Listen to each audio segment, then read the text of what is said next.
Monsieur le ministre, merci. Monsieur le ministre, Madame la secrétaire générale, chère Karine Rispal, Madame l'ambassadrice, chère Hélène Furnon-Petrescu, vice-présidente de l'Association des anciens élèves de l'ENA, chère Marie-Christine Armagnac, présidente de la Commission à l'égalité entre les femmes et les hommes de notre association, Mesdames et Messieurs, je vous prie tout d'abord de bien vouloir excuser Patrick Gérard, directeur de l'ENA, qui regrette de ne pouvoir être avec nous ce jour. Monsieur le ministre, je tenais à vous remercier de nous accueillir pour la remise du prix Femina que vous avez bienveillamment accepté de parrainer. L'égalité entre les femmes et les hommes, comme cela a été rappelé, est un enjeu majeur de société. Il l'est peut-être encore plus aujourd'hui à l'heure où la pandémie résultant du Covid menace de remettre en cause tant de conquêtes acquises de haute lutte. L'Association des anciens élèves de l'ENA se félicite que ce combat ait été déclaré grande cause du quinquennat et mobilise l'action des pouvoirs publics, toute administration confondue. Cela ne doit pas néanmoins nous faire oublier que cette journée internationale a été instaurée par l'Organisation des États-Unis il y a déjà 44 ans. On pourrait même en trouver les prémices au début du XXe siècle.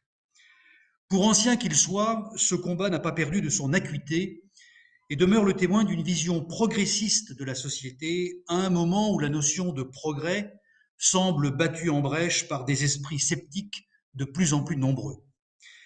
Il serait injuste de ne pas reconnaître les avancées réalisées, mais il serait naïf de ne pas être conscient des défis qui sont devant nous, notamment au regard des violences faites aux femmes, cela a été rappelé, qu'elles soient symboliques ou physiques, sans oublier le sexisme ordinaire n'est pas ignoré. On notera que ces violences font aujourd'hui l'objet d'une contestation nouvelle et salutaire qui témoigne d'une prise de conscience toujours plus exigeante. L'Association des anciens élèves de l'ENA s'associe à ce combat et s'honore de distinguer celles ou celui qui, parmi les anciens élèves de l'école, a eu le courage de s'engager en faveur d'une cause qui contribue à façonner le visage de la société que nous voulons. Sur la recommandation de sa commission à l'égalité entre les femmes et les hommes, l'association a souhaité cette année honorer notre camarade Karine Rispal, ambassadrice de France au Canada. Chère Karine, vous êtes issue de la promotion Denis Diderot 1986, époque où sur une promotion de 155 élèves, il n'y avait que 20% de femmes. Notons qu'elles sont aujourd'hui presque le double. On peut à ce sujet se féliciter qui se présentent au concours, preuve que ce dernier n'introduit pas de biais qui leur seraient défavorables, tant à l'écrit qu'à l'oral. Ajoutons également que dans la dernière promotion sortie de l'école, il y a parité entre les femmes et les hommes aux 25 premières places. Ces chiffres encourageants montrent aussi la direction dans laquelle les efforts doivent désormais porter. Il existe toujours un plafond de verre, monsieur le ministre l'a rappelé, dissuadant souvent les femmes de se donner les ambitions légitimes qu'elles pourraient affirmer.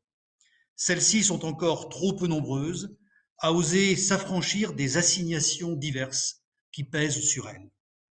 C'est une question, chère Karine, que vous avez pris à bras-le-corps en participant d'abord aux travaux du Haut Conseil à l'égalité entre les femmes et les hommes, en tant que haut fonctionnaire à l'égalité des droits au ministère de l'Europe et des Affaires étrangères.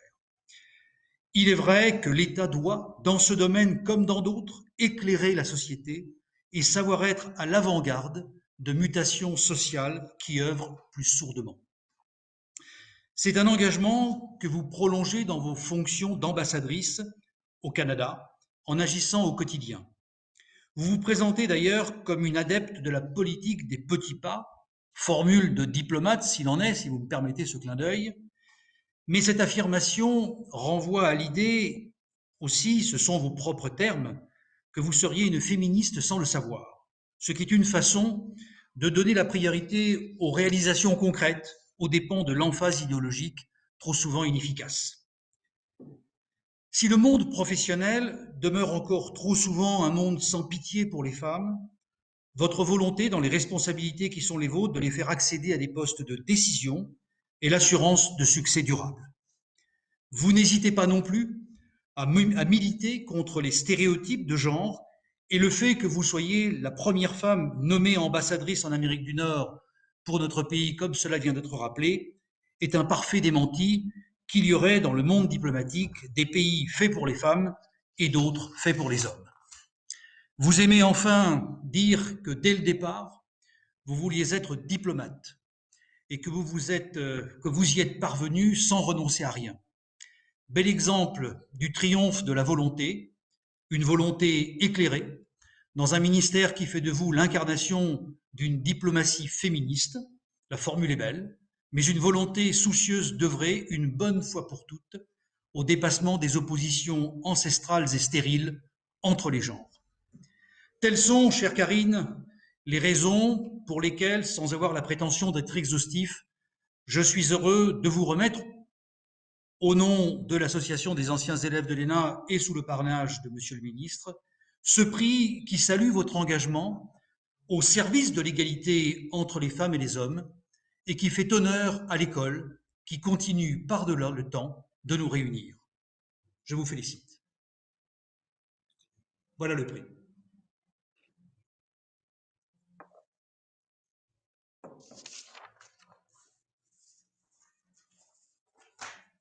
Je vous remercie de votre attention.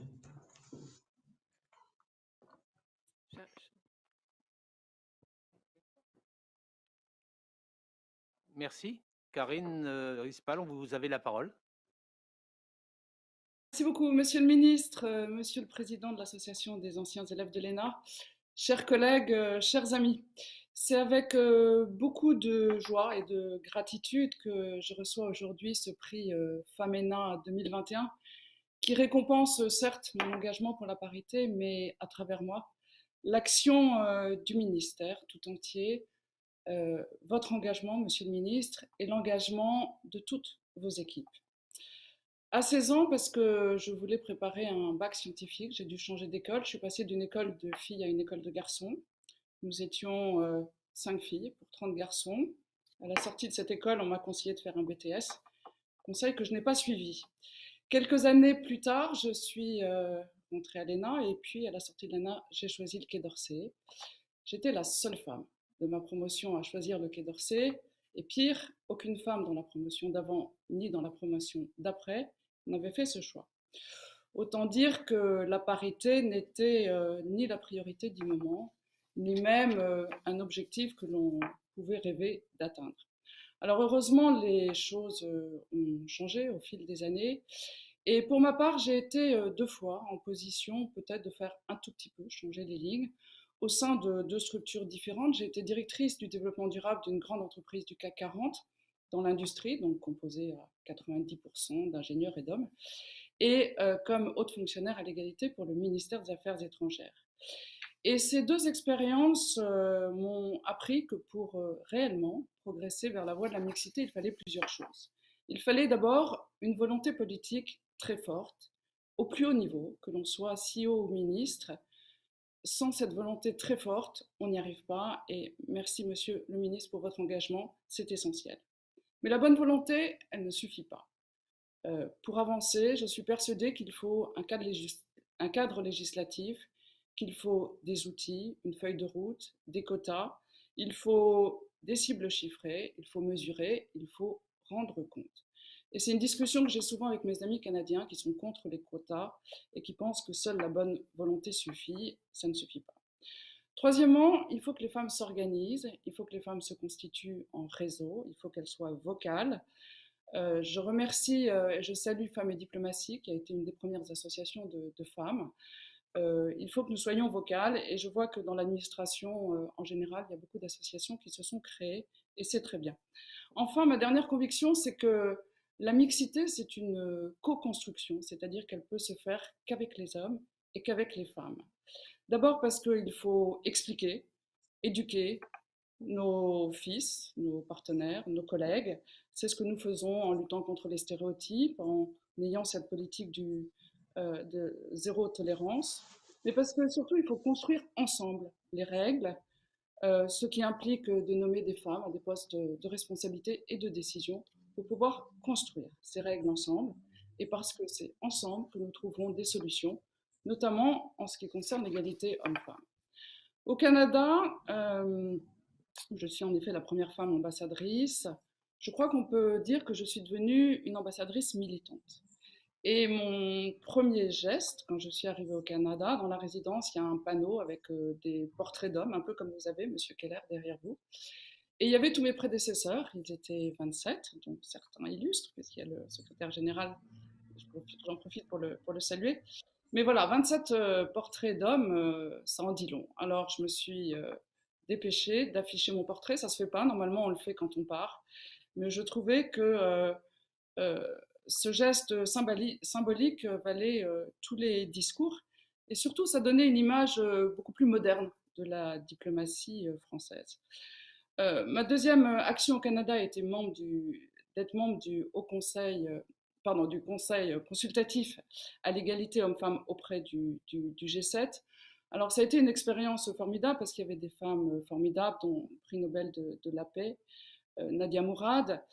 Mais ça a été formidable parce que nous avons pu faire des recommandations au plus haut niveau et parce que surtout, ça a été une tribune pour par la suite expliquer, mettre en avant la diplomatie féministe de la France, parce que à l'heure en France où on parle des pourcentages de femmes dans les COMEX, il faut réaliser qu'il y a des millions de femmes qui n'ont pas accès aux droits aussi élémentaires que sont la santé, l'éducation ou le travail.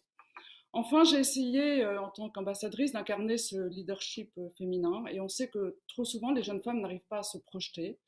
Et donc, j'ai mis en place un programme très simple qui s'appelle Ambassadrice d'un jour et qui permet à quelques jeunes femmes étudiantes de venir passer une journée entière avec moi et de voir ce que c'est que diriger une ambassade. J'ai même accueilli quelques jeunes hommes également parce que, comme je l'ai dit, la parité, c'est une co-construction. Enfin, il n'y a pas de petit combat féministe, selon moi, et je crois que cette attention au quotidien, nous devons la mettre en œuvre. Et à chaque fois que je vais en déplacement, que je rencontre des interlocuteurs, j'essaie toujours de mettre en œuvre les femmes, qu'elles soient entrepreneuses, start-up, chercheuses, panélistes, conseillères du commerce extérieur, consuls honoraires. Ils les mettions en lumière au quotidien.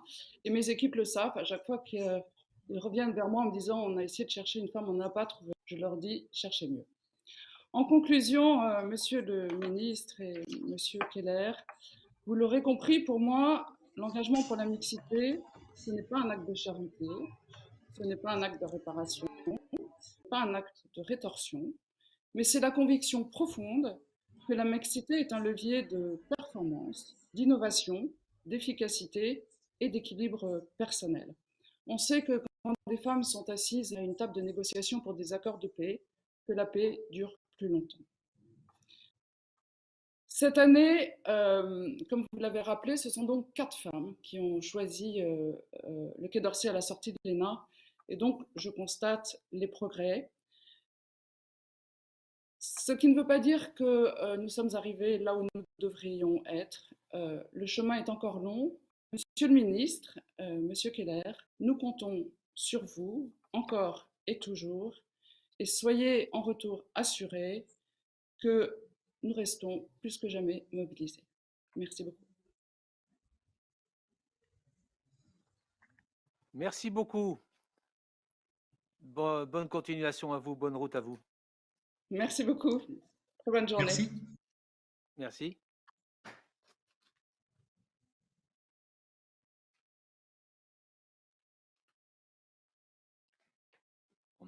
Merci beaucoup, Monsieur le Ministre. En notre nom à tous, je vous renouvelle nos remerciements de nous avoir fait l'honneur d'être parmi nous pour ce moment d'échange à l'occasion du 8 mars.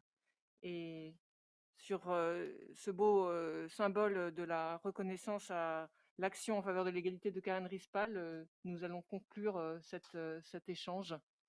Et je vous souhaite à tous et à toutes une bonne fin de journée. Merci beaucoup.